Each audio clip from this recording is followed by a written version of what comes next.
Hello, and welcome to the Week 7 Meta Report for the Secrets of Power season, where I bring you a high-level and in-depth overview and breakdown of the metagame. This week we will be looking at Mesa and Week 7 PQs, as well as doing a brief meta status update.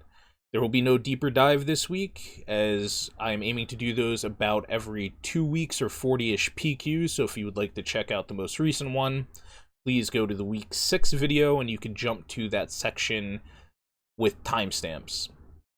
Big disclaimer, for this video, the Mesa and Week 7 PQs have a lot of failed to import decks, which makes the sample size a little off. We will work with what we have though, and make the best of it. Looking at Mesa results, nothing in particular stands out about the decks that made Day 2. This is a fairly representative sample of what we would expect. There are a few rogue decks like Kylo Ren Security Complex, Supreme Leader Snoke Data Vault, and Bosk Blue. But overall, these are all decks that we would expect to see making Day 2 in numbers that we would expect to see them. For the top 8 breakdown, we had 2 Han 1 Yellow, which is a little bit of a surprise following what I discussed in last week's video, but upon reflecting on it, it actually makes a lot of sense. More on that later.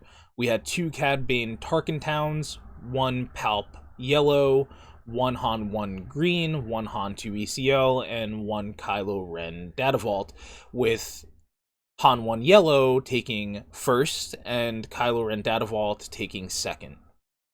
A big standout from this data was that 43% of Day 2 decks are Han variants. It's a standout, but it's not a surprise. Resource cheating on a leader ability is going to be very strong in a card game, and we've consistently seen that be the case in Star Wars Unlimited. Taking a deeper look at the numbers, not much is standing out here. The sample size is very low, so it is more likely that some of the numbers will be off. This is always the case when we're looking at either a snapshot of one big event or just a snapshot of a singular week of PQs. CAD had a very, very high conversion rate at almost 40%. Han 1 Yellow, very high conversion rate at almost 60%, but then if we look at the actual number of decks, that's only 5 converting for CAD. That's only 3 converting for Han 1 Yellow. There's also some things to note there, like CAD Tarkin Town had some very notable players on it at Mesa, which then makes sense that its performance would be slightly, or at least its conversion rate would be slightly higher than normal, or what should be expected. But overall, this data is fairly representative of what should be expected over a small sample like this. Some notable poor performances, though, were Piet Red, Kira Data Vault, and Anakin Data Vault. I do not think Piet Red and Anakin particularly stand out here. I've talked about them a lot in previous videos. I think Piet Red has a spot in the meta. I think it was struggling a bit more in this event because of a bigger rise in decks that will do well into it. It's primarily trying to target decks like Yoda and Anakin, and Yoda and Anakin are both a little bit on a downturn, and that's also playing into what I talk about when the meta is so wide. You really shouldn't be playing a deck that targets things in particular, like Piet Red, also like the Tarkin Town decks, because they probably won't perform if they don't hit those matchups. Their best performing weeks, which we have seen Piet Red perform well, will be when they hit those events where those numbers for the decks they're targeting are slightly higher, and then they roll those brackets. Anakin Data Vault just hasn't really been performing well since its first breakout week at Beatle and then falling off pretty rapidly after that, so no surprise it's not doing well here. And Kira Data Vault is a bit of a surprise. We did see in Week 6 PQs that it wasn't doing as well as should be expected based on other weeks. And again, here, wasn't really represented. There were only a few Kiras, had a very low conversion rate, had a very low win rate, but I think that could just be because of how few people were playing it, and because of this it being just such a small sample, rather than a representation of where Kira actually falls in the meta. And we'll talk about that more in a little bit. In terms of the metadata, we are seeing nothing really over 5%, nothing over 10% of the meta. So Hantu, ECL, Yoda Data Vault being the only two above 5% of the meta share. 77 unique leader base pairings out of 300 something decks. And day 2, we're still seeing a lot of unique leader base pairings, 18 out of 77, 23.3% of that carrying over. Just an extremely wide meta, which is exactly what we see in the larger data samples, where you really just don't know what to expect at these events. It does become more distilled, as we saw in the day 2 decks, where it's like, okay, this is pretty much a snapshot of what the meta would look like at a higher level. We're not really seeing any of those rogue decks aside from the few I mentioned, and we're now just getting into that more concentrated meta and that flow that we would be expecting to see when we start getting to that higher level of play. But, those first few rounds, especially at an event this size, like potentially up to like round 5, you really don't even know what you're going to see. It could be anything. The meta is just so incredibly wide, which is repeated here at Mesa. Moving on to Week 7 PQ results. We are seeing a lot of different top 8 decks, again, talking about that wide meta, and a good variation of champions is concentrated more into the decks we'd expect, as you are distilling it more. You expect the results to be more representative of the better decks.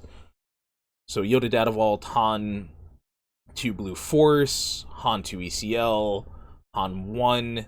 ECL is a little bit of a surprise here instead of it being 30, but we have seen that variant pop up a little bit. ECLing Amidala is really what it's looking for, running the 3 Amidala with ECL to get that value from ambushing her when the flip could be disrupted. I haven't really thought this is the correct way to go, but it is certainly a viable option. Han 1 Blue Force, which is again a bit of an outlier, but it does exist in the meta, can find success. It is a powerful deck. And Cad Bane Tarkentown. In terms of the top 8 decks, the top half of it is more or less what should be expected. There was a standout of Vader Yellow in this week's results compared to where it's normally at. But aside from that, this is fairly representative of what we should expect after like 5 rounds, 6 rounds. This is about what we should be seeing. Nothing really standing out there. Looking at the Week 7 analysis, we're still seeing a lot of the same. Yoda being very stable compared to its overall PQ numbers. Pretty much exactly where it should be. Han 2 ECL going up slightly in representation. Down slightly in conversion rate, but we're looking at a very small sample of compared to the larger one. Win rate being stable. Sabine ECL was a standout from this week, with both its conversion rate and win rate going up. I'm not sure if we would continue to see that moving forward. I don't think there is a particularly good reason for it, other than the meta shifting a little bit more towards a balanced rock, paper, scissors, which we will talk about in a little bit. Hantu Blue Force, very stable. Kira Data Vault had a very good showing compared to last week. Much higher conversion rate, much higher win rate, and its play rate still remaining very stable. I'm not entirely surprised to see Kira going up. We had that one bad week, Week 6, and the Mesa results don't have Kira represented at all, but it also wasn't really played. If Kira's not low rolling its bracket and just hitting a bunch of Hantus, it's gonna be one of the best performing decks, so no surprise here. Cad Tarkentown and Sabe Tarkentown both having very similar results. This is a reflection of Hantu becoming a little more popular in the meta. However, I do think this is kind of a bubble. as I talked about last week, I do think these are going to be dropping back down as we progress, and there is also a very important thing to note there, which I will be discussing on the next slide, I believe. And Kylo Data Vault, not really a surprise here either. Small sample size, so win rate, conversion rate being very high is within expectation. And there weren't really any poor performances for this week. We did see Anakin again have like a 47% win rate, I think 0% conversion rate. Piet was about what it normally is, like the 50% win rate, the mid-teens, mid to low teens on conversion rate. Not really anything standing out on poor performances. In terms of metadata, we do have a larger chunk of the meta this week being, we're looking at like about a third being decks that comprised of a few decks: Yoda Data Vault, Han 2 ECL, Piet Red, Han 1 Green, Vader Yellow. This is a small change from prior weeks where we are seeing a little bit more ability to target. Like if there was a deck that targeted all 5 of these, and that's, you know, looking at 1/3 of the meta, that would be a great deck to bring, but I'm not expecting this to continue, and beyond that, it's still extremely wide. Like asking someone to be like, okay, give me a deck that targets these 5 decks and then is still decent into like 66% of a wide field. Everything else is below 5%. Bunch of unique leader-based pairings. This is slightly lower than samples of similar sizes in previous weeks. And same thing with unique leader plus base pairings in top 8. But overall, still an extremely wide meta. Still going to need to be able to have a deck that is just very proactive, or just has a very high baseline level of power, and you need to avoid targeting still. If you're targeting and you have bad matchups elsewhere, there is a reasonable chance that you're gonna bomb out of the event because you hit those bad matchups. Getting into the meta status, this is a representation of the rock, paper, scissors I started talking about last week. I do want to go into it a bit more here. We're seeing 2 parts of this being exceptionally strong in Han 2 and Kira, and one part of it lacking in the Tarkin Town and Double Yellow. The reason for this is Tarkin Town and Double Yellow, as we looked at last week in the deeper dive, their matchup spread isn't that great into a wider field. They're losing to a lot more decks in the Kira, Kylo Ren, Yoda Data Vault portion of the meta, as well as stuff like Anakin and Han 1 Green, where the Han 2 and the Kira portions of this, they're only really losing to 2 decks each. Han 2 struggling with the Tarkin Town deck, struggling with the Double Yellow decks, but it also has ways to play around that, especially if it's not CAD. So for example, if it's Sabe, it's a leader that doesn't have a ping, Han can mulligan for a curve where he's not using his leader ability. The deck can be adjusted slightly to use the leader ability less. So it's really just those like CAD, like Quinlan, to a lesser extent Padme, those leaders that have a ping on them that are gonna be the most consistent against Han, and then there's still ways to play around it. Kira, bad matchups. Kira, Yoda, Kylo, just that blue-green color combination. Bad matchups in general are just Han 2 and Palp. The thing about the decks other than Kira is they tend to have a few more. Like, for example, Yoda is very bad into Piet, where Kira actually is pretty good into Piet. I wouldn't say Yoda is very bad. Yoda's kind of bad into Piet. So where do we want to fall on this? And I think the answer is almost always going to be in the blue-green section of it, whether it be villainy or heroic. I think villainy is a bit more resilient. Or in the Han 2 section of it. I think it is very impractical to fall into the Tarkin Town and Double Yellow side of it, just because unless you're very sure that the meta is going to become more distilled, or you're very confident. So like a little bit of commentary about Mesa, like the top players bringing the Tarkin Town decks, they are very confident that they're going to be able to get through those early rounds, get through that very wide diverse meta, and then have those Hans to target. However, these decks are still going to exist that are, even if you do all that, which that's like the first hurdle, and then you still have the second hurdle of there's still going to be the rock, paper, scissors that you're into later regardless. So why would you want to make that first hurdle harder when you have two other sections of this that make the first hurdle easier? I did mention last week that I do think that it is very important for this Tarkentown and double yellow section to exist, because we do want decks that are countering Han 2 to be in the meta. I just think it is a lot riskier to go that direction. Also, I had brought up a question last week of why ever choose double yellow over Tarkentown when they're doing very similar things, targeting very similar things, and I think we saw a bit of an answer to that at Mesa, in that double yellow has slightly better losing matchups. So, like, for example, into the blue-green decks, double yellow is going to be slightly better than Tarkentown, where the Tarkentown decks, if they hit those blue-green villainy heroic decks, they're going to be a lot worse off. So maybe double yellow giving up a little bit of points probably into Hantu compared to Tarkentown, but still very good at countering Hantu, and then gaining some points in the decks that will be beating that part of the counter tree.